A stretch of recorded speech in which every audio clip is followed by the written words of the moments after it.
22 for ice. Sasuke.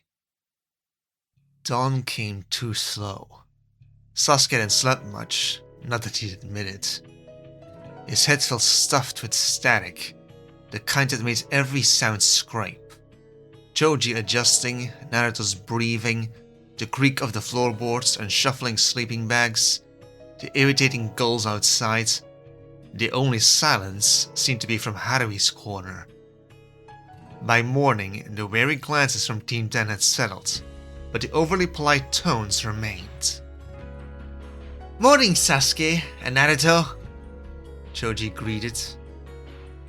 "Morning," Naruto murmured while Sasuke grunted. "I am famished. Aren't you famished? Yum! Porridge!" Choji chirped, like the thin porridge was worth remarking on. Please. Their attitudes had shifted into exaggerated breeziness since Sasuke came in last night, making it damn obvious they'd been eavesdropping to the highlights of yesterday's incident. Choji sat down next to Tsunami and Hinari, where the kid took as much insult to the cheer as Sasuke did. The rest traipsed into the kitchen, but Sasuke didn't look up as Haruhi sat down for breakfast. Kakashi gave him one of those long, unreadable glances over the edge of his book. Sasuke ignored it. He didn't need whatever that had been last night. Haruhi was between Asuma and Ino, listening to the blonde chat happily about knitting. Ino even brought out some yarn to show off. Good, Sasuke thought. She could just chat about their useless knitting instead. He didn't want to see her face anyway. Didn't want to think about the things she'd said. The things he'd said. Liability. He shoved the word down before it could echo. Naruto wasn't faking it like Team 10, though his method wasn't that much better. He kept glancing between them like he expected another explosion. Sasuke wasn't going to start anything. Talking about it was pointless. Yesterday proved it was better to keep his mouth shut and focus on the mission. Sasuke had heard talk of setting up traps, and perhaps the bridge could be of use in that. Ino had talked to the senseis of what they'd use as lore. Sasuke had thought that obvious. Tazuna. He was the only reason Zabuza was still hanging around Wave, but that came with risks. Though if Kakashi and Asuma had made up their minds about that, Sasuke hadn't been told. They were joining Team 10 on the bridge, and when breakfast wrapped up, the house dissolved into its usual morning chaos. Sasuke slipped out first, tugging Naruto with him before they got sucked into the maelstrom of disorganized chatter. Outside, the sun glared in his eyes, and the cold air felt sharp like a slap. Tazuna's family were already waiting by the door. Apparently they were heading into town as well. They had to walk through town on their way to the bridge anyway. As usual for Muggles, they took forever to get ready. Inari was the slowest, sulking until Choji located where he'd misplaced his hat, and pushed the floppy hat over his ears with a wink. And finally, they set off. Sasuke and Naruto stuck to the front. They'd become so used to being tied together, by now Sasuke kept his steps just a little shorter automatically, Naruto keeping his strides an inch longer, meeting somewhere in the middle. "You'll see the gift, Inari." Sasuke listened with half an ear as Tazuna's daughter was trying to cheer up her son all the way into town. "Your friend will be there too. Maybe you can help the miller. Your friends might be there. Or you can come with me shopping." Haruhi lingered at the back of the procession, keeping everyone else between them, until they came across a crowd on the docks. "Well, isn't this rather lively?" Ino called. It wasn't unfounded. The docks around the mill had been abandoned the day before, at least until Haruhi... It seemed word had spread. Dozens of civilians crowded around the mill, chatting, clutching sacks of grain and crowding around the entrance for their turn. Shikamaru folded his arms, gaze moving slowly over the situation. The mill might be fixed, but even if it works faster than doing it by hand, It can only work so fast, he drawled, sounding unimpressed by the people's impatience. When his eyes met Haruhi's though, he quickly turned away. He shifted like he'd noticed something behind Choji, but whatever it was, Shikamaru didn't share. It seemed more like avoidance, actually. Had Haruhi pissed him off too? "But it's working! This is good for morale!" Dazuna exclaimed, gesticulating. The mill wheel turned steadily, water sloshing rhythmically. "It is," his daughter agreed. "Though admittedly, this is a bit of a chaos." "I can sort it out." Ino clapped her hands and dashed off. She jumped directly up onto the wall of the mill and walked up it. Half the crowd gaped and pointed, and some jolted. "It's great everyone came here today!" Ino shouted when she reached the roof, a broad, self-satisfied smile stretching across her face. Maybe it was because of the attention. She always seemed to crave that. Or maybe at the chance to show off she'd mastered the tree walking exercise. "I think some structure is in order. We're going to make a line so everyone can have their turn. Chop chop, let's make a single line, everyone. That way no one gets hurt or misses their turn. Sounds good?" Ino stood like a conductor on the roof, gleefully directing people into a single file like she could mind control without her clan's specialty. Sasuke turned to Kakashi. "The crowd is too big." He agreed. This certainly drew attention. "Excuse me, are you getting in line?" Choji asked the teen who wasn't complying with Ino's directions. "Unfortunately, I don't have any grain," she answered. Choji stared, his face going red. Then why are you here if you don't have any grain?" "Did you bring any grain?" No," Choji said awkwardly. "Then doesn't the same logic apply to you? Why are you here?" She smiled gently. "Aren't we all here to look at the gift?" "Well, actually, we're sort of supposed to protect." Choji's face had gone past the shade of Uchiha red, and he mumbled the end of the sentence to his feet. Sasuke wondered what had Choji sounding so unprofessionally squirrely. He was just talking to a civilian teenager about grain. Naruto was squinting at the civilian like an idiot, but there was nothing new there. Though the combined attention to this individual made Sasuke take a second glance too. She was a bit taller than Choji, her voice slightly raspy, but she talked in a kind and patient manner. Her features reminded him of Haruhi. Oh. Sasuke rolled his eyes. A pretty girl, but unscarred. The sort of people acted stupid around. Figures. The civilian wasn't wrong about the draw though. A lot of people had brought bags of grain. A significant portion was merely pointing and discussing. A startled shout made Sasuke's head snap around just in time to see a fisherman and a sack of grain topple clean off the pier with a splash that sent up a spray of cold harbor water. "Oh shit!" someone groaned. "Get him out, quickly!" "Oh no!" Tsunemi lifted a hand to her mouth. Half a dozen villagers dropped to their knees, arms outstretched over the edge, while Naruto barreled forwards, dragging Sasuke with him. Kakashi was already pushing through the crowd. "We'll never haul him up from here," someone fretted. "The pier's too tall."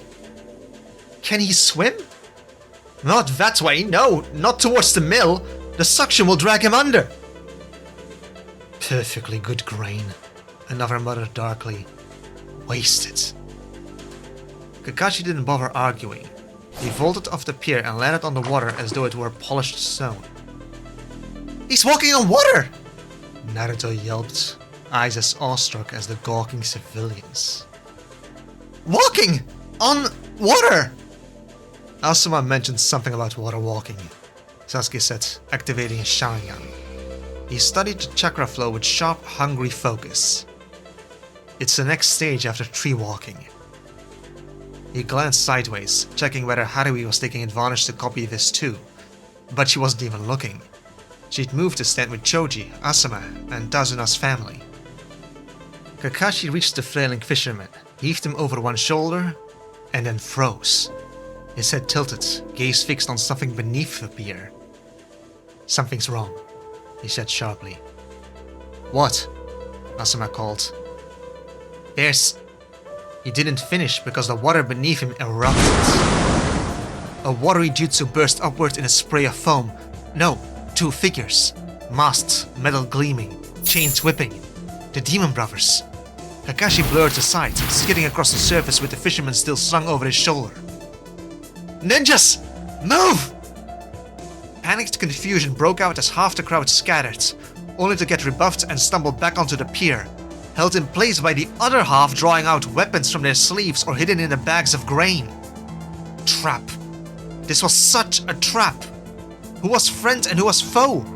He clocked Haruhi with Asuma. "Those aren't here for the mill at all! They're Gato's thugs!" Tazuna swore. Tsunami pushed Inari behind her, even as Tazuna had grabbed her. "They're not wave people, not true ones!" Sasuke whirled forwards, Naruto right in step, punching the first couple of thugs trying to stop people from fleeing. "Protect the client!" Asuma yelled at Chojin Shikamaru, stepping to the pier's edge to clear the way for people to run. Haruhi followed him, assisting by forcing an opening with Genjutsu. Her Sharingan locked with one of the thugs, and next he collapsed at once. "The path's open! Run!" He heard Haruhi urge Inari and Tsunami, as well as that pretty girl. Kakashi had gotten the man onto land, but it was all going so fast. Sasuke and Naruto took down two more. Even with their hands tied, these thugs were civilians, and they'd have kept going if not. Ah! Ino's scream cut off by a hard knock to the head with the butt of Zabuza's massive cleaver. She fell hard onto the tiles, and Sasuke's stomach dropped. Zabuza stood over Ino's collapsed form, pressing the blade to her throat, freezing Kakashi and Asuma in place. Gato was so angry about the mill being fixed, not seeing the opportunity it really was. Zabuza's eyes swept the crowd, the mill, the many faces staring up at him. He smiled behind his bandages. "So thanks for gathering everyone in one place," he said as the Demon Brothers came up on the roof, standing on each side of Zabuza. "Makes our job easier." He shifted and Sasuke caught sight of something shiny behind him. "You're getting ahead of yourself," Kakashi said calmly, lifting his headband to reveal his Sharingan. "Your trap to catch me on the water failed." "Did it?" He repositioned in a way Sasuke could see the shiny object. The same sort of leather strap he used to hold his sword dangling from his back was used to hold a familiar golden teddy bear. Zabuza's blade hovered at Ino's throat. Asuma's stance tightened beside Tazuna. Even the thugs hesitated, unsure whether to advance or retreat. "Wake up, spacey brain," Naruto pleaded under his breath. "I'm surprised you even bother," Asuma-sensei murmured darkly. "That golden statue you stole is worth more than this mission. I thought for sure you'd run off days ago." "I am on contract," Zabuza shrugged. "I'll kill the bridge builder and get my pay. That was the deal. My bonus changes nothing. Just like you being in my way changes nothing. We had a deal." Calling that golden statue a bonus was ridiculous when it was worth so much more than all their missions combined. But maybe even Nukenin had a code they wouldn't breach. Even someone as disgusting as Zabuza wouldn't break his contract. The dog held its breath, and maybe the quiet is what made him look. A soft sound, a whistle of metal cutting air. Sasuke's Sharingan snapped on instinct towards the flicker of silver. A Senbon? His Sharingan barely caught them whiz out, striking the underside of the pier with surgical precision. Crack. The sound was delicate and small, but the effect... Ah! Haruhi's voice cut through the chaos. Asuma stepped back to shield Haruhi just as the planks beneath him gave way. The wood splintered like paper. He dropped with a shout, vanishing through the gap just as the weakened timber boards under Haruhi's feet tore half a breath later. Sasuke heard a cut-off yelp as the two of them hit the water in a splash, the ocean swallowing their shapes in white spray. The docks had been trapped. A multi-layered ambush. First the fishermen, the demon brothers and Zabuza drawing attention, and now... Sasuke barely had time to think it before bad went to worse. The base snapped. There were no other words for it. Whatever it was, it came from the water. Something pale spread across the surface so fast and unnaturally it took Sasuke a second to understand what his Sharingan was observing. It was ice. The ocean is freezing over! Shikamaru exclaimed, shocked. The trapper, the culprit, was none other than its pretty girl. But she was no civilian. With a one-handed seal, chakra rippled like glittering crystals from where the other palm pressed to the ground. Ice burst outward from the point of impact. Huge sheets of ice racing outwards, forming and enlarging across the ocean's surface, freezing a moment in time, like a photograph. It spread in every direction, past the pier, flaring beyond the mill and the boats, out and out and out, covering the entire inlet in seconds. The scale was horrifying, but Sasuke remained focused on the point of impact. Could only watch as the ice sealed shut over the place where Haruhi and Asuma had fallen, smooth and solid. A whole lake's worth of ocean, frozen in an instant, and Haruhi was under it. Looks like I got a 2-in-1 bonus. Good work, Haku. Zabuza laughed. Now that you've separated the Jonin, backing up the rest will be quick. Shikamaru swore. The whole bay is freezing over. They didn't get out before the ice covered the surface. Ino's captured! Choji was shaking. And Asuma-sensei and Haruhi is gonna drown! All as planned. Someone laughed from the back of the crowd. Zabuza cast an irritated glance to whoever spoke. Sasuke's heart hammered wildly under his ribs. His left hand was tied to Naruto, making him unable to use seals or jutsu, and Haruhi still wasn't coming out of the water. Nor Asuma.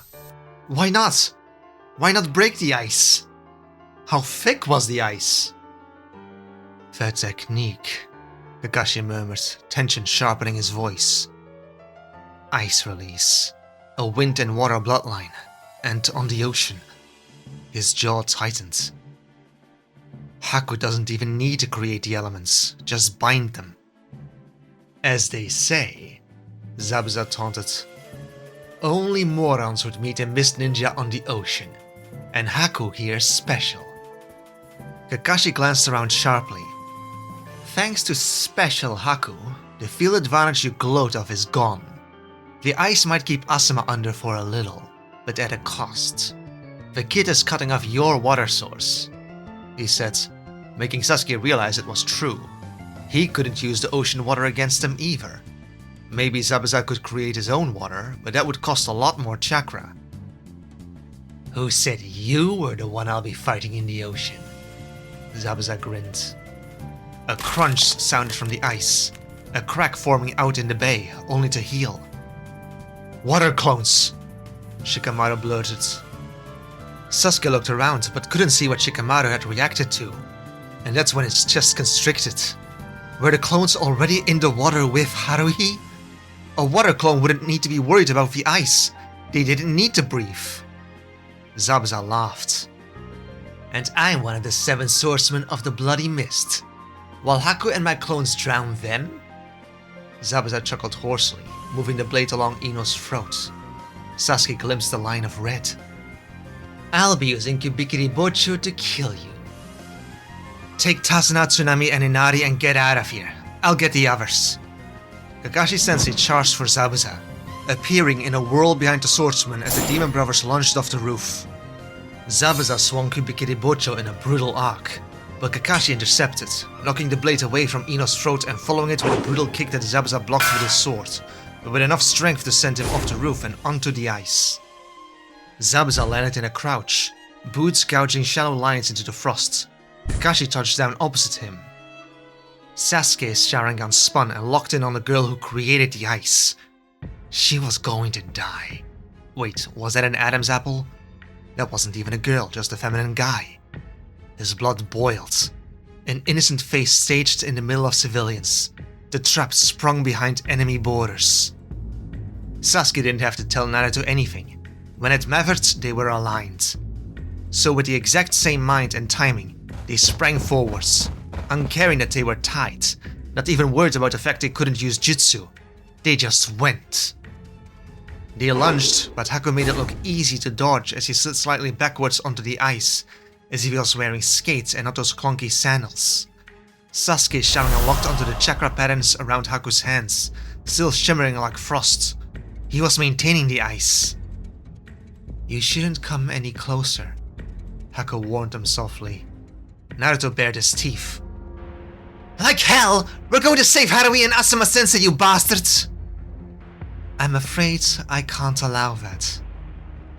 "We weren't asking," Sasuke snarled, his shuriken flying towards Haku, who kept gliding back and back. Sasuke kicked the ice hard, but it was unyielding.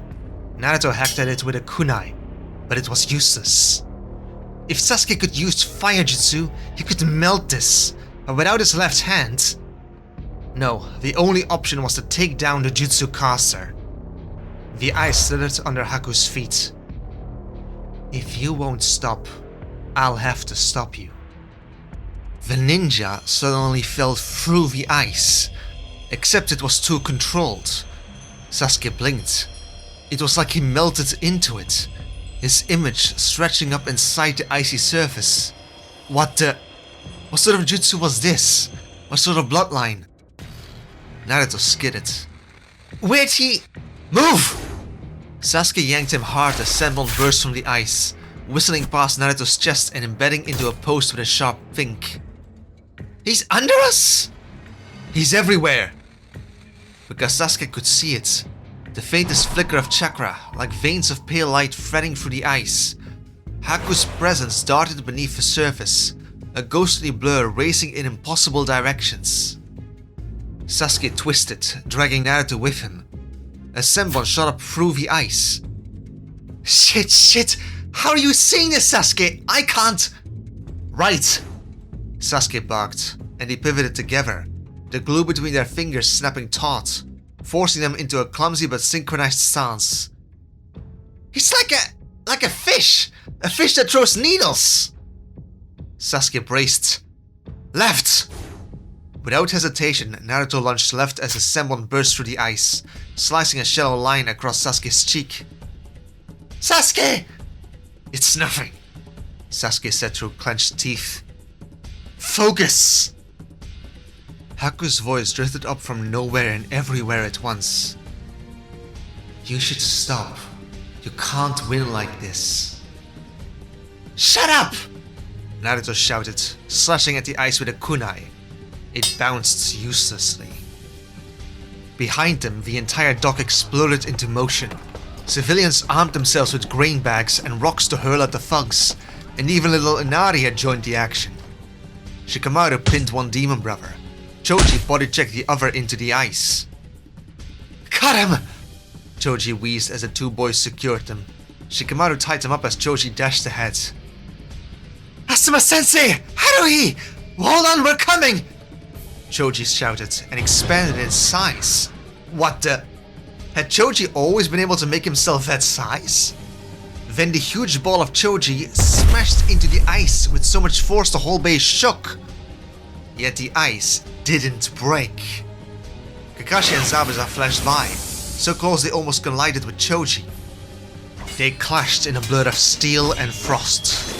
A sharp crack split the air as Sensei's kunai slashed clean through the leather strap on Zabuza's back.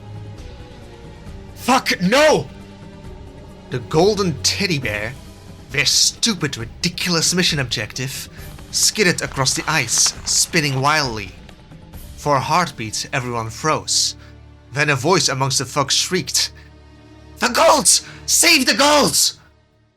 A short, stocky man in the back pushed through. Dressed in a tailored suit, he sprinted after it. "Gato!" Zabuza snapped. "If you steal it, I'll kill you! That's mine!" That little man was the infamous Gato? Doesn't it suck when someone steals from you while you're busy fighting? Kakashi muttered, half deadpan, half pissed. Fuck you! God, those fucks scrambled behind him like starving dogs chasing scraps. They poured onto the ice, slipping, sliding, clawing for balance as they chased the gleaming statue further and further out into the icy bay. Idiots. Sasuke tracked the chakra signature again, a streak of pale blue darting beneath him, circling, tightening. He's hurting us, Sasuke warned. He's trying to force us into a kill zone. Over my dead body! That's the idea, Sasuke said as he planted his foot, kicking hard, and used the slick surface to slide both of them several meters across the ice. Naruto yelped, windmilling his arms, but Sasuke kept him upright. A cluster of senbon erupted where they'd been standing. Naruto stared. Okay, that was actually cool. They skated, stumbled, slid, the glue between them snapping like a live wire. Haku's chakra chased them beneath the ice, a predator's shadow, and then... RIP! The glue jutsu that had chained them for 3 long days tore with a snap. Sasuke almost toppled, having grown so used to the blonde counterweight. Naruto froze, stared at his free hand, and whooped loud enough to echo across the bay to the small figures of thugs. How far had they chased that stupid teddy? I'm free! I'm free! I'm finally free! Save the shouting! Save Haruhi instead!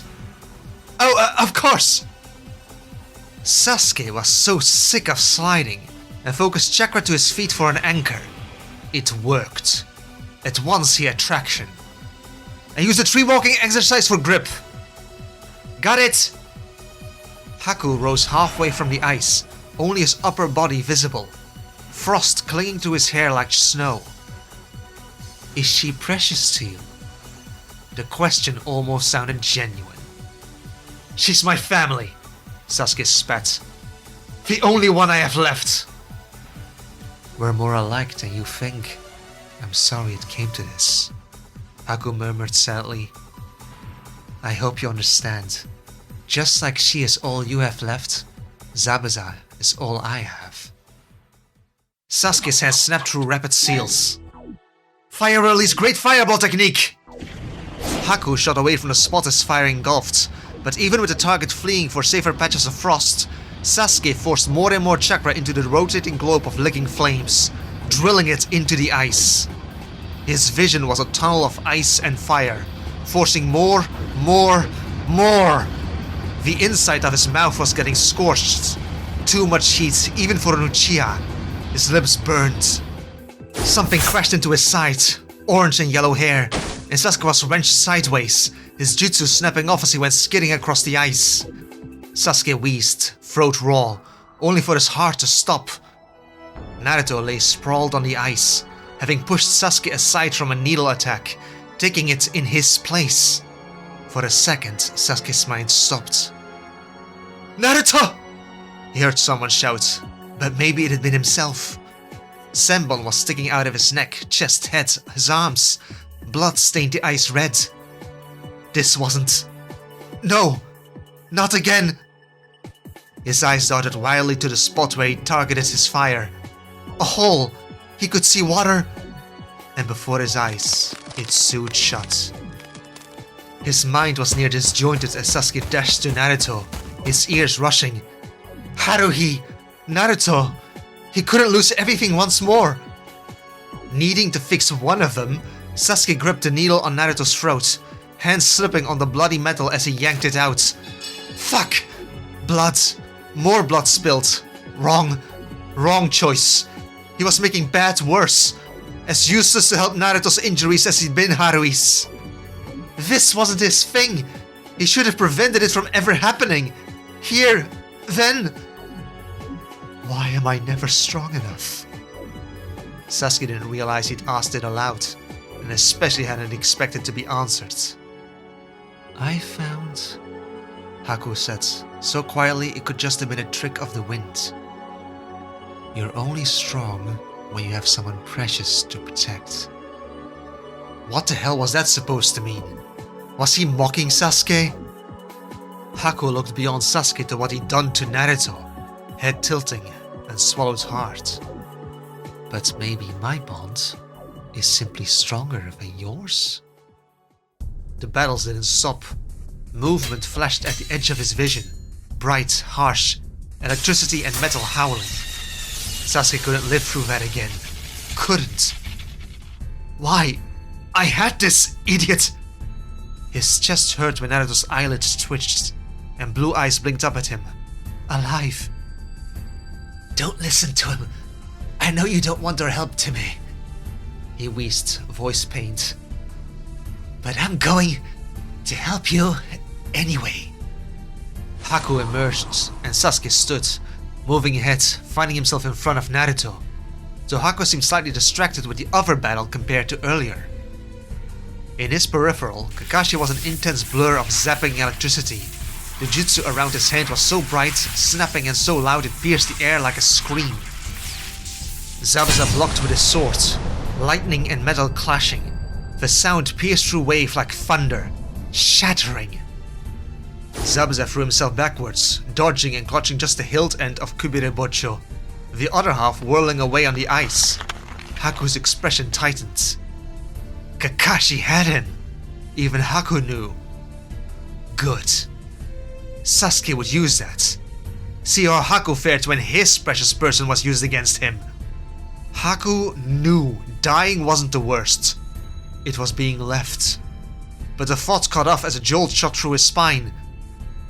It's been 10 minutes. Haku's face carried a hint of tension. She's been under too long, he murmured. Even if your fire can get through my ice now, she's likely already drowned. You won't take her! Something inside Sasuke snapped. Heat surged around his eyes, his vision sharpened, twisted. The third and final tomoe of his Sharingan sliding into place. Don't underestimate us! Everything bled clear and red around Haku. You'll see. Then next, inexplicably, the world dropped out from under him. Haruhi. Muted thumps, distant echoes and unreachable. The world above sounded miles away. Hammering and stabbing against the frozen lids yielded nothing. Despite the oppressive darkness, her Sharingan could see the crystallized pattern of chakra growing thicker. Haruhi had to get out. She hadn't had time to take a last gasp of air, and her assumption she could swim right up was a mistake. Instead, she headbutted right into the ice. She floated weightless in the cold water, trying to keep the panic at bay, despite the unavoidable fear. How long could she hold her breath? Asuma Sensei stabbed the ice, the blade lodging deep into it, but unable to break through. Haruhi brought her kunai to the same spot. If they both targeted the same spot, they could hack through. The water stirred again, a ripple shifting the dark. Her Sharingan caught a distorted shape moving far too fast to be natural. Zabuza. Several of him. The foam of the water clones blurred in the murk, chakra channeling from the feet to propel them through the water like torpedoes in a swim speed jutsu. So fast.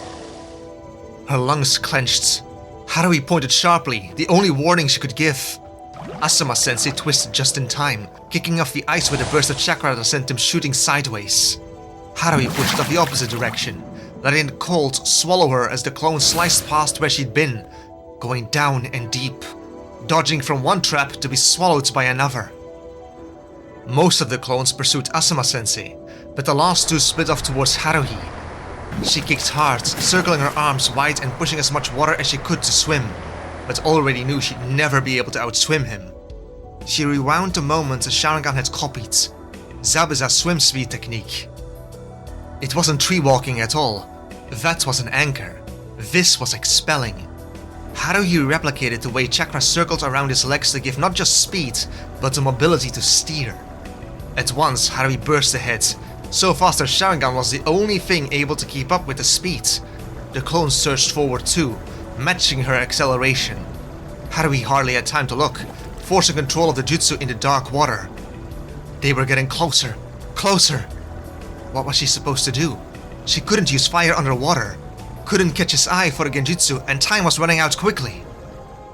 Don't challenge a Mist Ninja on the ocean, as her brother wrote. The song warned the same. Kiri will take you on the ocean tide, your body to restore. Speed. That had been Shisuini's answer, and it was all she had. Haruhi pumped more chakra. Water, darkness, and streams flashing by, squinting into endless darkness broken only by alien shadows, scattering fish, disturbed sand, and abruptly the ocean floor was just ahead. Crap! Too fast! Haruhi was barely able to wrench aside in the last possible moment, grazing the rocky seaweeds with her fingers in a rosky feint, a broom maneuver and a reflex she hadn't used since the Seeker. Glancing over her shoulder, Haruhi saw a burst of chakra against the rocks. Her heart leapt. One of the clones burst. The insane speeds meeting unyielding rocks when the clone hadn't been able to straighten out in time. That was one, even if the other Zabuza avoided the collision. It kept up pursuit, his eyes squinting. That was lucky. Or maybe this was the difference having the Sharingan made. This was what Asuma-sensei meant. Uchiha's handled speed better. She was getting better control of the swim speed jutsu. And though water wasn't air, but the weightless dimensional use of the ocean had overlapping maneuverability with the open skies, with boosted speed, this wasn't that different from a broom. Yet it wasn't enough. What good was outpacing him if she couldn't outlast him? Haruhi drowned before she was caught. With a shark dogging her tail, Haruhi weaved and looped through the ocean, alone in the cold, through the distant ripples in the water which might have been Asuma-sensei or something above. Who knew? Senses were so muted. She had to use a spell, but in what way? If she used magic, her Sharingan would turn off in the middle of a high chase, and her chakra get disrupted. Without chakra, Haruhi wouldn't be able to keep fleeing fast enough. She got one spell, and one spell only. If she blew the ice with a Bombarda, Zabuza would kill her. But if she took Zabuza with a Bombarda, she'd drown. Magic was a lose-lose situation. She clamped her mouth together, her chest hurting. The exertion was making her run through precious oxygen faster. Haruhi looked around for something, anything, and caught sight of a decaying and forgotten crab cage. The wooden box lay on the ocean floor, and Haruhi dived down at a diagonal towards it. The pressure rose, the water pushing in heavier and her ears starting to hurt. The clone was right on her tail. The water vibrated with his approach, a pressure she could feel along her spine. Haruhi kicked harder, pushing through the cold with every ounce of strength she had left. Just a little closer. She took out a kunai as Haruhi shot past the cage, her sleeve brushing past the wood as she swam along the seaweeds. Heart hammering, Sharingan tracking the clone's movement as he followed her trajectory without hesitation. The clone surged forward, straight over the crab cage. Now! Haruhi formed a seal, a single practiced motion. Replacement jutsu! The world blurred, a rush of chakra reaching towards the cage, a shift in pressure as she violently changed direction, using more chakra to make up for the watery barriers as Haruhi was thrown into displacement. The clone's poor visibility was unable to keep up with her Sharingan as Haruhi reappeared under him in the place of the cage, angled slightly under. He turned, too slow as Haruhi struck, swift and precise. The water rippled with the force of the impact, the clone's form destabilizing as chakra dispersed through the current. One clone down, one breath left. Her lungs screamed, and despite the Sharingan, her vision was dimming at the edges. She kicked upwards, desperate for air, but she dived surprisingly deep. The surface was so far away. Air! Air! I need air! I need... She'd pushed herself too hard, too long with no oxygen. Her thoughts were scattered. The pressure closed in, her chakra flickering at her feet. Her arms circled on instinct, trying to push upward through the dark, but the white sheet of ice above barely seemed to shift closer. Was this it? It was getting darker, her vision blurring. But magic! She still had a spell! But her thoughts were jumbled from lacking oxygen, skipping all over and out of her control. She couldn't focus. The people up there, faces slipping before her eyes. Sasuke, Sirius, Shiho, Naruto, and the rest. Haruhi never thought it'd be drowning that ended her. So ironic. Just like Shisui. Is this what it was like? Is this what he felt in his last moments? The pressure crushing her chest, the numbness weakening her limbs.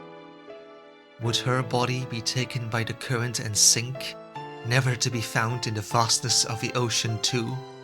Like her brother, just end up lost to these deaf waters, with nothing to show for it, nothing for Sasuke to bury, his liability taken care of. Or would it? Would she be able to come back again? How far would her magic stretch? Magic had saved her life before, but it hadn't reversed all her injuries. Drowning meant suffocation, brain damage. How many deaths could her brain be subjected to before Sasuke was right? Fingers clamped around her throat. Cut! Harui's eyes struggled open, her disjointed thoughts trying to muster up enough focus for a spell. There wasn't a choice anymore. Except it wasn't Zabuza. Not an enemy at all. Asuma-sensei? Her heart lurched.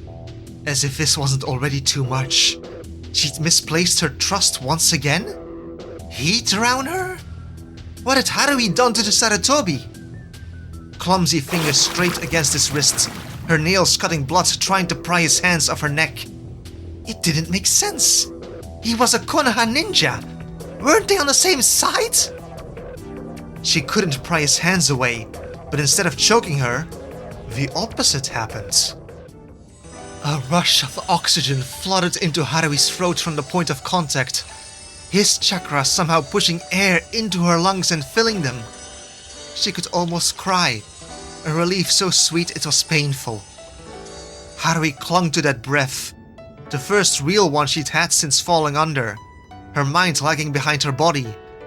The panic didn't vanish, the aftershocks leaving her thoughts still scrambled and limbs trembling from the near end she'd been spiraling towards. Asuma's grip steadied her, anchoring her in the dark water. He wasn't attacking her at all, he was saving her.